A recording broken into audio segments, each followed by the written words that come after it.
आज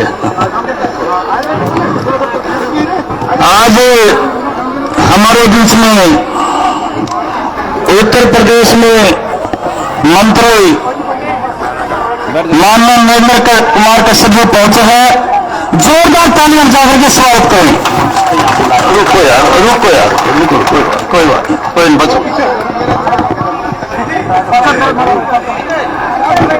साथियों थोड़ा बच्चों नरेंद्र कश्यप जी जो है पहुंचे हैं बच्चों गाँव खेड़ा खेमावती के अंदर। और ये एक सेकंड आ रहे हैं उसमें सीधी तस्वीरें जो हम आपको गाँव खेड़ा खेमावती को दिखा रहे हैं।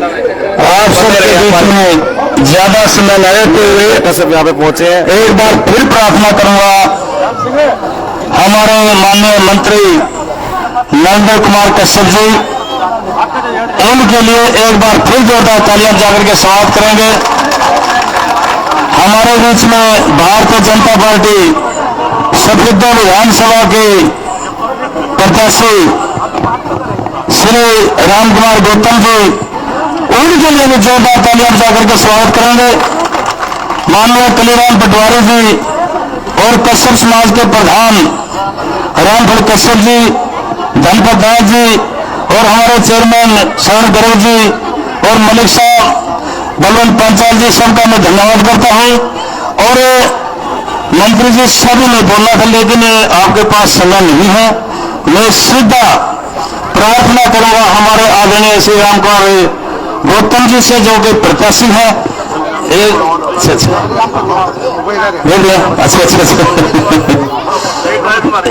अच्छा चलो कोई नहीं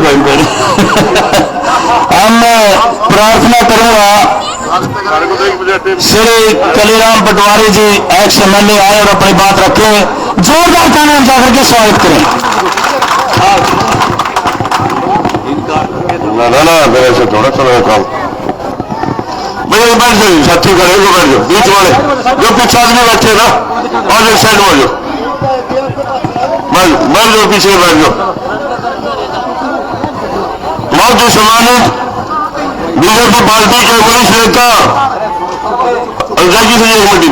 बीजेपी पार्टी के हरियाणा प्रदेश के वरिष्ठ नेता और माननीय नरेंद्र मोदी जी द्वारा, नायब साहब जी द्वारा हमारे बीच में पार्टी के प्रत्याशी भेजे गए पूजनीय दादा गौतम जी, बहुत ही सम्मानित उत्तर प्रदेश से आए हुए हमारे मंत्री भाई नरेंद्र कश्यप जी, बहुत ही सम्मानित कश्यप समाज के हमारे सफेदगढ़ विधानसभा के अध्यक्ष भाई रामपुर कश्यप जी, भाई रामगढ़ कश्यप जी, भाई जगदीश जी, गणपत जी, श्रवण जी, भाई बलवंत जी पंचाल, भाई मोहरा गांव से सरपंच बाबू श्याम जी और इस कश्यप जी, और इस चौपाल के अंदर गांव के बहुत ही सम्मानित पूजनीय पिता नौजवान दोस्तों, जहां तक मेरी आंख में उसके मेरी माता और बहनों, साथियों, आज जो सभी को बताया, मेरे से प्रवक्ता ने बताया कि आने वाली 5 अक्टूबर को हरियाणा विधानसभा के इलेक्शन होने जा रहे हैं और आपके बीच में पार्टी की तरफ से दादाजी गौतम जी प्रत्याशी बैठे हैं। मैं और जितने नेता आपके सामने बैठे हैं सभी वोट की अपील करने के लिए आए कि आने वाली 5 अक्टूबर को एक वोट चुनाव चिन्ह कमल का बटन दबा करके दादाजी को विधानसभा में भेजेंगे और लाल जी को प्रदेश का मुख्यमंत्री बनाने का काम करेंगे। साथियों, आपने पहले 10 साल का राज्य देखा और ये 2 साल का राज्य आपने देखा होगा। भूपेंद्र सिंह हुड्डा का जब राज था इस प्रदेश के अंदर सड़कों का ये हाल था, व्हीकल चलना दूर, हम पैदल नहीं चल सकते थे, बिजली आती थी नहीं थी, नालों में पानी नहीं था, बच्चों को रोजगार या तो जिसके पास पैसे थे वो उसको मिलता था या सुपारी से मिलते थे। साथियों, और उस राज्य के अंदर आपने देखा होगा कि भ्रष्टाचार चरम सीमा पर था, हमारी नौकरियां बिकती थी। आज आप 10 साल से देख रहे हैं इस प्रदेश के अंदर साथियों, आज जो बच्चे पढ़ते हैं, चाहे गरीब का है, अमीर का, किसी और का है, सबको रोजगार मिल रहा है। आज इस प्रदेश के अंदर विकास के नाम पर देख रहे साथियों, हमारे दिन के अंदर 7 नेशनल हाईवे निकल रहे, आपको बिजली 24 घंटे मिल रही है। हमारी माता बहने साथ भारी संख्या में यहाँ बैठी है। जब कांग्रेस का राज था सारा दिन लकड़ी तोड़ करके और उज्ज्वला योजना के तहत सबको सिलेंडर दिए गए और माता बहने सिलेंडर आपको 500 रुपए में मिल रहा है। आगे फिर पार्टी ने बीजेपी ने घोषणा की है कि हम सिलेंडर 500 रुपए दे गए। भूपेंद्र सिंह हुड्डा कहता है कि मैं 6,000 रुपए पेंशन दूंगा मर्दों को, लेकिन साथियों से पूछना, पिछले 10 साल के राज में भूपेंद्र सिंह हुड्डा ने सिर्फ 700 रुपए पेंशन बढ़ाई और बीजेपी के नाम बीजेपी ने 10 साल में आपको 2,000 बढ़ाने का काम किया। और अब फिर वादा किया बीजेपी पार्टी ने, जो घोषणा करते हैं कि हमारी जो मर्दों की पेंशन है, जैसे कर्मचारी और पेंशन जो महंगाई भत्ता लेते हैं, जिसको डीए बोलते हैं, बुजुर्गों की पेंशन भी इसी साल से बढ़ती रहेगी। आज हमारे प्रदेश के अंदर 10 साल के अंदर 1,40,000 नौकरियां पक्की दी गई, 1,20,000 नौकरियां कौशल रोजगार के तहत दी गई और वो कौशल रोजगार के तहत जो है उनकी भी पक्की गारंटियां देने का काम किया साथियों। और साथियों, आप सभी को पता है कि उस राजवंश की तरह अंदर मैं भी आपके बीच में मिल रहा हूँ, मैं भी साथियों आपके बीच में मिल रहा हूँ। भूपेंद्र सिंह हुड्डा ने हमारे को विपक्ष के एमएलए को 1 नया पैसा नहीं दिया, और आज जो एमएलए विपक्ष के उनको 50-50 करोड़ रुपए दिए जा रहे। लेकिन साथियों, एक बात जो बताऊंगा मैं, हमारा कैसे समाज है, चाहे मेरे को सरकार की तरफ से 1 पैसा ना मिला हो, लेकिन कैसे समाज के लिए मैंने हमारे रामकुमार कैसे जी राज्यसभा के मेंबर थे, उनको मैं आपके बीच में लेकर गया था और 1 करोड़ रुपए मैंने स्पेशल कैसे समाज को दिवाने का काम किया था।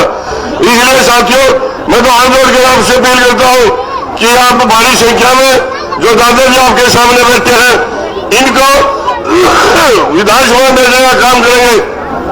और एक और बताना चाहूंगा आपको, टिकट की लाइन में हम भी थे, लेकिन टिकट एक को भी नहीं थी। लेकिन एमएलए तो हम भी बन जाते हैं आपके समर्थन से, लेकिन जो कद दादा का होगा सरकार आने के बाद, वो कद हमारा कभी नहीं होना था। क्योंकि जिस दिन राम जी प्रदेश के मुख्यमंत्री की शपथ लेंगे, बराबर में दूसरे नंबर पर दादा गौतम की कुर्सी होगी, मैं गारंटी देता हूं आपको। और आपके दोनों जो काम है वो पूरा करने का काम करेंगे। अंत में आप जितनी भारी संख्या में आए, आप दादाजी को आशीर्वाद देने के लिए पहुंचे, मैं सभी का अपनी तरफ से, पार्टी की तरफ से धन्यवाद करता हूँ, स्वागत करता हूँ, अभिनंदन करता हूँ। जय हिंद, नमस्कार। धन्यवाद। अब कश्यप समाज की तरफ से माननीय नरेंद्र कुमार कश्यप जी को पगड़ी पहना करके सम्मानित करेंगे। आओ जल्दी आओ, आगे जरा आज खड़ो तो ना, आओ जल्दी आओ, जल्दी आओ।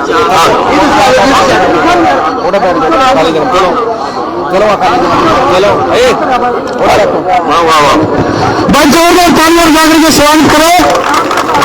नरेंद्र कश्यप जिंदाबाद, नरेंद्र कश्यप जिंदाबाद, नरेंद्र कश्यप जिंदाबाद, नरेंद्र कश्यप जिंदाबाद, जिंदाबाद, कश्यप एकता जिंदाबाद, भारतीय जनता पार्टी जिंदाबाद।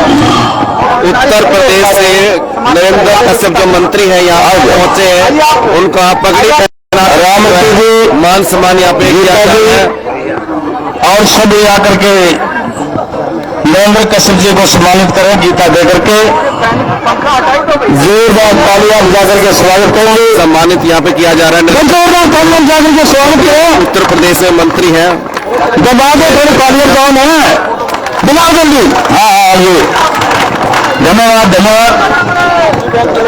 ये रामती जी है जी, नरेंद्र कश्यप जिंदाबाद, नरेंद्र कश्यप जिंदाबाद, महिला शक्ति जिंदाबाद, महिला शक्ति जिंदाबाद, भारत माता की जय हो, भारत माता की जय हो, वंदे मातरम, वंदे। चलो चलो चलो। अब तो ये लाइव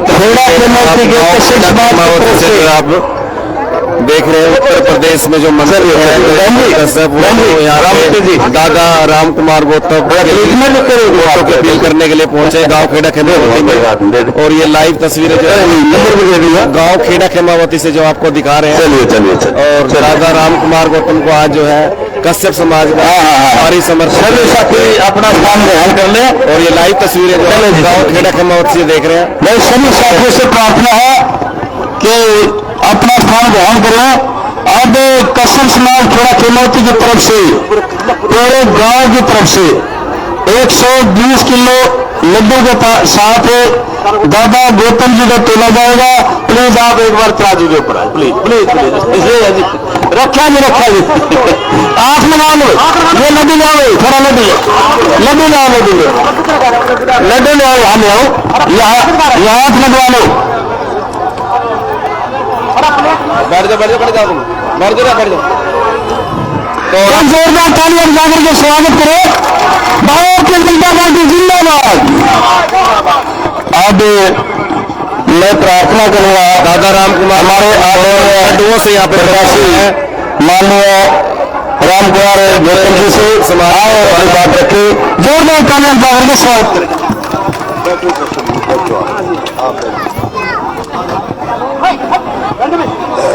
बैठ जाओ थोड़ी देर बैठ जाओ 5 मिनट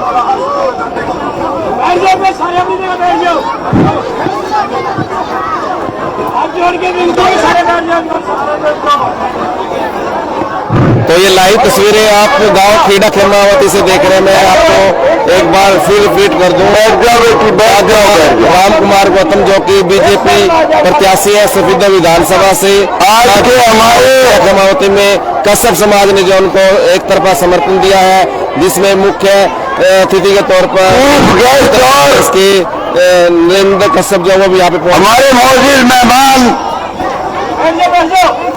यूपी के मंत्री नरेंद्र कश्यप जी, पूर्व MLA कलीराम जी, बाबा गणपत जी, रामकरण जी, रामफल कश्यप जी, बलवंत जी, पांचाल, रोशनलाल जी और कौन सा जी है भाई, सभी मान के लोग, बुजुर्गों, माताओं, बहनों, नौजवान दोस्तों, मैं कोई भाषण नहीं दूंगा। भाषण तो हम नरेंद्र कश्यप जी का सुनने के लिए आए हैं। मैं इनका हरियाणा में सफीदों पे पहुंचने पर बहुत ही दिल की गहराइयों से मन से स्वागत करता हूं नरेंद्र कश्यप जी का। और मैं तो केवल इतना ही कहूंगा, ज्यादा नहीं कहूंगा, क्योंकि भाषण तो हम कश्यप जी का सुनेंगे। आपके सामने यहां तो 3 उम्मीदवार हैं, मेरे अलावा 2 और हैं। एक जसबीर देसवाल है जो पहले MLA रह चुके हैं, बहुत ही धनी व्यक्ति हैं। और दूसरे हुड्डा पार्टी के उम्मीदवार सुभाष गांगुली हैं। देखिए, मैं तो केवल इतना समझाना चाहता हूं आपको, कोई भाई गलतफहमी में मत रहना कि ये कांग्रेस पार्टी की टिकट है, ये भूपेंद्र हुड्डा की टिकट है। कांग्रेस पार्टी तो वो पार्टी थी जब लोकदल का राज आता था और लोग मन्नतें मांगते थे कि हे भगवान, 36 बरादरी के गरीबों का राज लाओ और कांग्रेस पार्टी को लाओ। अब तो भाई कांग्रेस पार्टी तो रही नहीं। आप जानते हैं, पंजाब के वक्त में भी, हरियाणा के वक्त में भी इस गरीब समाज के दलितों के मसीहा या तो चौधरी चांदराम होते थे या तो दलबीर सिंह होते थे। दोनों बहुत पढ़े लिखे व्यक्ति थे। और चौधरी दलबीर सिंह पंजाब में मंत्री रहे, उसके बाद पब्लिक सर्विस कमीशन के मेंबर रहे, पंजाब के पढ़े लिखे थे। यूनियन मिनिस्टर रहे, सेंट्रल में मिनिस्टर थे। सरसा से MP बने और सरसा से ही मिनिस्टर भी बने। फिर उनकी बेटी, उनका कैंसर की वजह से उनकी जल्दी मौत होगी और उनकी बेटी को राजीव गांधी को सौंप के गए कि मेरी बेटी का ध्यान रखना। बेटी भी उनकी बहुत ही काबिल, बहुत ही नेक लड़की है। हमारी तो भाई भांजी है, खांडा गांव की भांजी, हमारी भांजी खांडा में, हमारे में कोई फर्क नहीं है।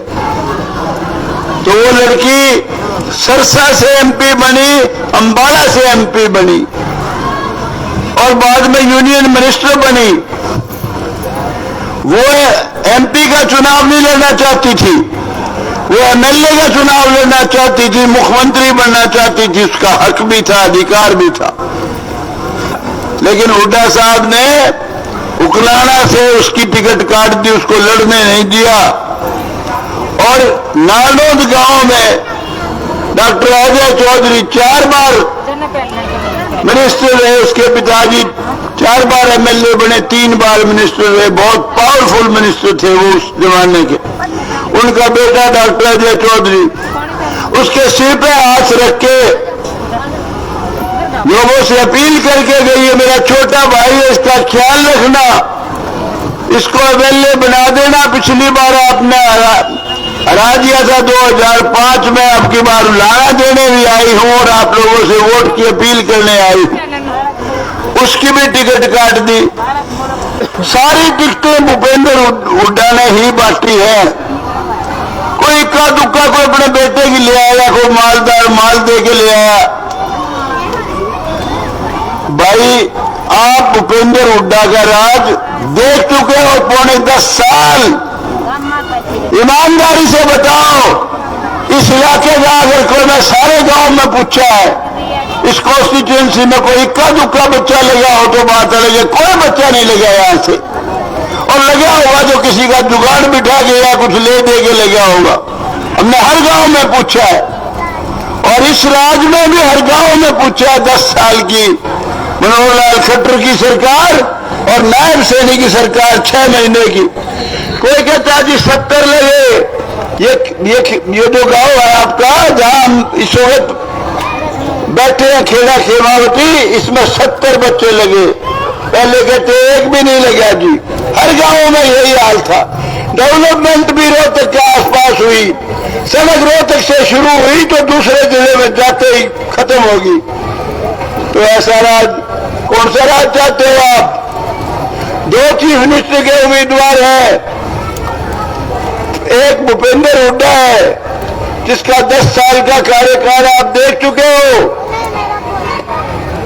जिसने चंद लोगों को, कुछ खास लोगों को ही नौकरियां दी और थोड़े से इलाके में ये हमारे नथजी सरदार जी कहते हैं था 2.5 जिला की सरकार थी हुड्डा साहब की। तो भाई एक तरफ एक गरीब घर का बच्चा, बहुत ही खूबसूरत नौजवान, बहुत ही बड़े अच्छे व्यक्तित्व का, अच्छे विचारों का धनी, गरीबी में पड़ा गरीबों के दुख सुख को समझने वाला नायब सैनी है, जो 36 बिरादरी को का हक दिलाना चाहता है, सबको सबका हक देना चाहता है और साबित भी कर दिया। 10 साल में सब जगह डेवलपमेंट हुई है और सब जगह के बच्चे लगे, अनेक गरीबों के बच्चे जो उस राज में हुड्डा साहब सिपाही लगते वक्त भी जुगाड़ ढूंढते थे कि कैसे मेरे बच्चे को सिपाही लगवाऊं, या कोई सिफारिश ढूंढता था, सिफारिश नहीं मिलती तो रिश्वत का इंतजाम करता था। तो भाइयों, एक वो सरकार, यहाँ डीएसपी लगे, इंस्पेक्टर लगे, एचसीएस लगे, बड़ी बड़ी पोस्टों में लगे खट्टर सरकार में और नायब सरकार में, किसी ने किसी को अप्रोच नहीं किया। लेना देना तो बहुत बड़ी बात है, कोई सिफारिश नहीं लगवाई, अपने आप घर में उनके सिलेक्शन का लेटर आ गया और ज्वाइनिंग होगी। तो भाई रुको, शांत शांत मेरे बेटे शांत। तो भाई एक वो सरकार जो सब गरीबों की सरकार है, एक वो सरकार जो आपने आजमाई हुई है पौने 10 साल की सरकार, जिसमें चंद लोगों को नौकरियां मिली, चंद तरह के लोगों को नौकरियां मिली, या सिफारिश से मिली या रिश्वत से मिली।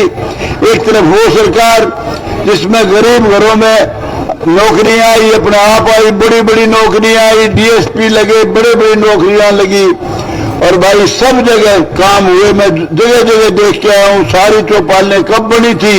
बिलाजी खट्टर सरकार में, नायब सरकार में। नायब साहब का तो थोड़े दिन का ही तजुर्बा है, 6 महीने का है। मैंने उसको बहुत नजदीक से देखा नायब सैनी के काम करने के।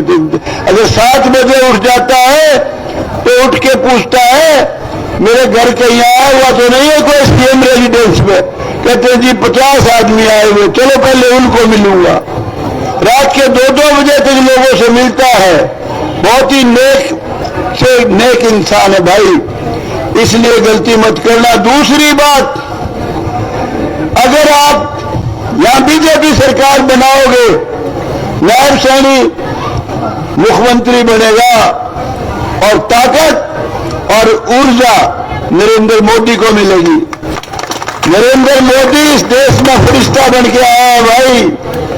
पहले क्या हाल था? हमारा प्राइम मिनिस्टर थे सरदार मनमोहन सिंह, बहुत काबिल प्राइम मिनिस्टर थे, इकोनॉमिस्ट थे। लेकिन जब वो अमेरिका गए, एयरपोर्ट पे उनकी बड़ी भारी बेइज्जती की, उनकी तलाशी ली गई जैसे वो चोर उचक्का हो, प्राइम मिनिस्टर नहीं। किस लिए? ये नहीं कि वो डॉक्टर मनमोहन सिंह थे, प्राइम मिनिस्टर थे, इसलिए कि वो हिंदुस्तान का कोई रुतबा ही नहीं था, उसके प्राइम मिनिस्टर थे। एक तरफ नरेंद्र मोदी जाता है, यूक्रेन का युद्ध चल रहा है, रशिया का, दोनों नतमस्तक होकर सलाम करते हैं। अमेरिका का बाइडेन वो भी खिलाफ है रशिया के, वो भी उसी तरह से सारे देशों के राष्ट्रपति प्राइम मिनिस्टर मोदी का सम्मान करते हैं। देश का गौरव बढ़ा है, सम्मान बढ़ा है। आप जानते हो कश्मीर में क्या हाल था? हमारी सेनाएं वहां तैनात थी, उनको आदेश था गोली नहीं चलानी चाहिए, तुम्हारा कोई सिर फोड़ दे, पत्थर मारते थे, लहूलुहान हो जाते थे सैनिक। मोदी ने और बीजेपी ने 370 धारा तोड़ के उस जो पाकिस्तान जैसा था कश्मीर, उसको हिंदुस्तान में मिला लिया। बहुत बड़ा काम किया। राम, हमारे रोम रोम में राम है। राम का मंदिर ये कांग्रेसी नहीं बनाना चाहते थे। कपिल सिब्बल ने बयान दिया था सुप्रीम कोर्ट में कि हमें फैसला नहीं चाहिए 10 साल। नरेंद्र मोदी ने राम का मंदिर बनवाया, जो हमारे लिए गौरव की बात है। और भाई हमारी मुस्लिम बहन बेटियां 3 तलाक की तलवार उनके सिर पर लटकी रहती थी, सहमी हुई, डरी हुई सारा जीवन गुजारती थी। 62 साल की महिला को घर से निकाल दिया। वो सुप्रीम कोर्ट में गई और सुप्रीम कोर्ट ने फैसला दिया उसके हक में, लेकिन राजीव गांधी ने वोट की खातिर वो कानून बना के रद्द कर दिया फैसला। तो भाई हमारी बैठिया महिलाएं, बहन बेटियां, तुम्हारे लिए तो बहुत बड़ी बात है। ये नरेंद्र मोदी तुम्हारे लिए तो भगवान बन के आया है। पहले तुम सरपंच बना करो ना, जो पति तुम्हारा ठीक बर्ताव नहीं करता, सरपंच बनते ही तुम्हारी चमचागिरी करता है कि दस्तखत करेगी तो ढीला पुल्ला मिलेगा। अब तो 1 सीट तुम्हारी एमएलए और एमपी की कर दी, तुम एमएलए एमपी बनोगी।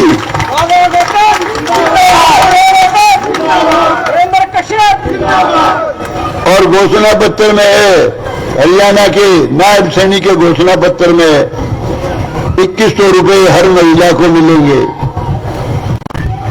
बेबे थारे लिए इससे बड़ी आराज को नहीं आया।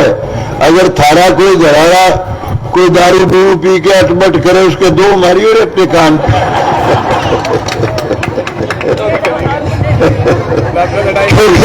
क्योंकि वो गड़बड़ करेगा, पी क्या होगा तो गलत है। तो ज्यादा समय ले लिया मैंने। हमारे जो मौजूद मेहमान आज के नरेंद्र कश्यप जी, जो बहुत ही होनहार व्यक्तित्व के मालिक हैं। यूपी सरकार में मंत्री होना और बाबे की मंत्रिमंडल में कोई छोटी बात नहीं है भाई। तो इसलिए अब मैं ज्यादा समय नहीं लूंगा। बहुत बातें हैं कहने की, फिर कह लूंगा, आपके बीच में ही हूं। लेकिन अब तो केवल इतनी अपील करने आया हूं, आप 36 बिरादरी का राज बनाओ, सब धर्मों का राज है। एक एक मुसलमान के 5-5 बच्चे लग रहे हैं इस राज में मेरिट से, और वो खिलाफ भी बोलते हैं। वो जाट भाइयों में बड़ा तगड़ा प्रचार होता रहे हो अपनी सरकार को नहीं, वो खट्टर के मांगे था फिर ना आए बैठा मेरे हरियो के मांगे। लेकिन भाई किसी के साथ अन्याय नहीं हुआ, किसी जाट के साथ अन्याय नहीं हुआ। जाट हमारे में से यार, बस जाट तो छोड़ लो, जाट तो वही आज की बात है ही कुछ नहीं। अच्छा इंसान है, ईमानदार है, भला आदमी है, सच बोलने वाला है, सबके काम आने वाला, ऊंची जात का है भाई। और सबसे नीची जात का आदमी वो है जो झूठ बोलता है, सबके साथ ठगी करता है, बेईमान है, अपने बाप का भी अपने स्वार्थ के लिए गला काट देता है। वो नीच जाति का है। जाति दो है, सबका खून है, हम सब एक पिता की संतान है भाई। भगवान ने कोई नारी जाति बनाई है? अब यहां से निकले जो जिसको नहीं जानता बता सकता किस जाति का क्या? कोई भगवान ने कोई अलग से कोई सींग लाया हो, किसी का पुण्य लाया हो हाथी की तरह, किसी का और पहचान करी हो। जात पात इस देश का बीज मारने वाली सबसे बड़ी बीमारी। हम इतने सालों साल गुलाम रहे जात पात की वजह से, फूट की वजह से, वरना ये देश सोने की चिड़िया था भाई, किसी से कम नहीं था। आज जो $1 का या 85 रुपए देने पड़ते हैं, उस जमाने में $1 के $85 थे। लेकिन इस जात पात ने बीज मार दिया, सत्यानाश कर दिया। जात पात, ऊंच नीच, भेदभाव, छुआछूत और भ्रष्टाचार, ये खतरनाक बीमारी है, इससे बच के रहना भाई। अच्छे इंसान की कदर करो। अच्छा इंसान जो है उसी की ऊंची जात है, गंदा इंसान उसकी नीची जात है। चाहे किसी प्रकांड पंडित के घर में पैदा हो रहा हो, लेकिन अगर वो झूठा है, कपटी है, बेईमान है, शैतान है, तो वो नीच जात का है। बस जात दो है। मैंने ज्यादा समय ले लिया, कश्यप जी मुझे माफ करना। लोग तो आपको सुनना चाहते हैं, तो मैं अब कश्यप जी से गुजारिश करूंगा वो अपने विचार रखेंगे। आपने मुझे बहुत प्यार से सुना, आपका बहुत बहुत धन्यवाद। नरेंद्र कश्यप, नरेंद्र कश्यप, नरेंद्र कश्यप। भारत माता की, भारत माता की, वंदे वंदे।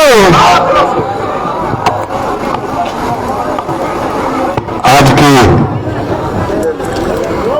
इस चुनावी जनसभा में इस विधानसभा के बहुत ही लोकप्रिय जनप्रिय प्रत्याशी आदरणीय श्री राम कुमार गौतम जी, जिनका सारगर्भित उद्बोधन अभी हम सब लोगों ने सुना,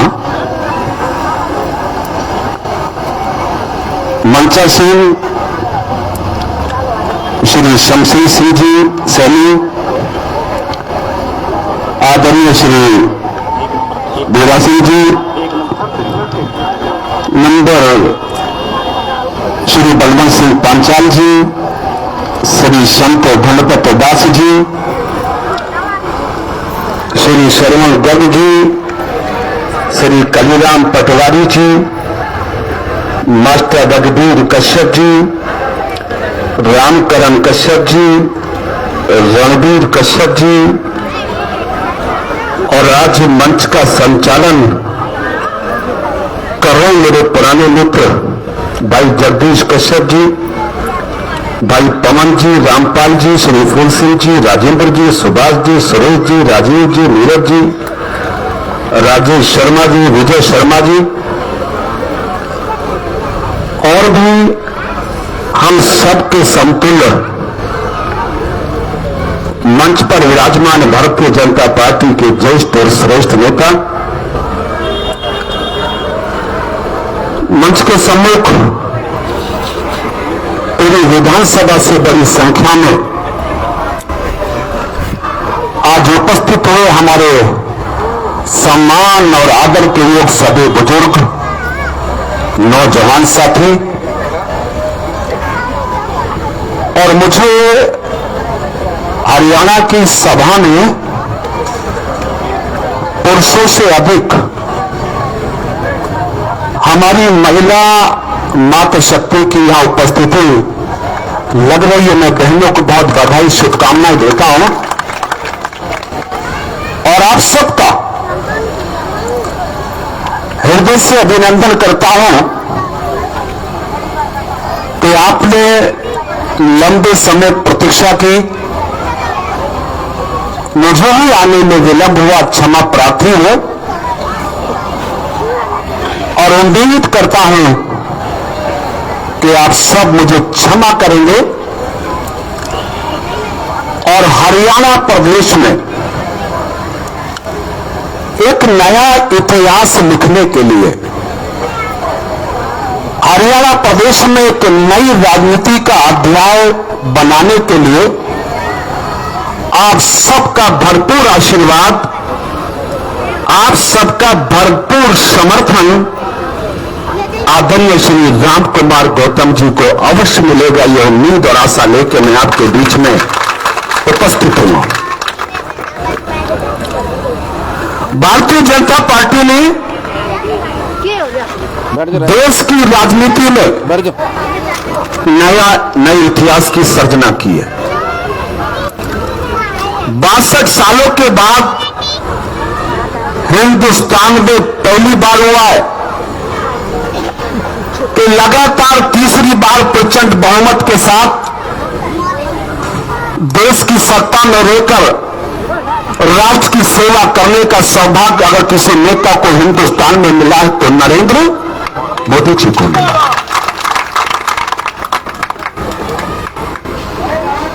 हरियाणा प्रदेश इस बात की उम्मीद लगाए बैठा है।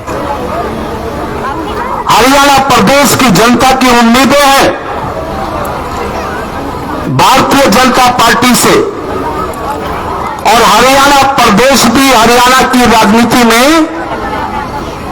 आदरणीय राम कुमार गौतम जी के नेतृत्व में शायद नए इतिहास सर्जना की दिशा में आगे बढ़ रहा है। जब 5 तारीख के बाद काउंटिंग होगी तो हरियाणा में भी लगातार भारतीय जनता पार्टी तीसरी बार इस प्रदेश की सत्ता में आएगी। ऐसा ऑब्जर्वेशन, ऐसा भाव, ऐसा स्वभाव हरियाणा में देखने के लिए हमको मिला है। आदरणीय राम कुमार जी ने बहुत सारी बातें अपने उद्बोधन में कह दी है। अपनी बहुत ही बेहतरीन और मार्मिक अपील आपके बीच की है। मैं केवल आपसे निवेदन करने आया हूं, अपील करने आया हूं कि चुनाव हो या युद्ध, इसमें हमेशा सबको होशियार रहना पड़ेगा, सबको अलर्ट रहना पड़ेगा।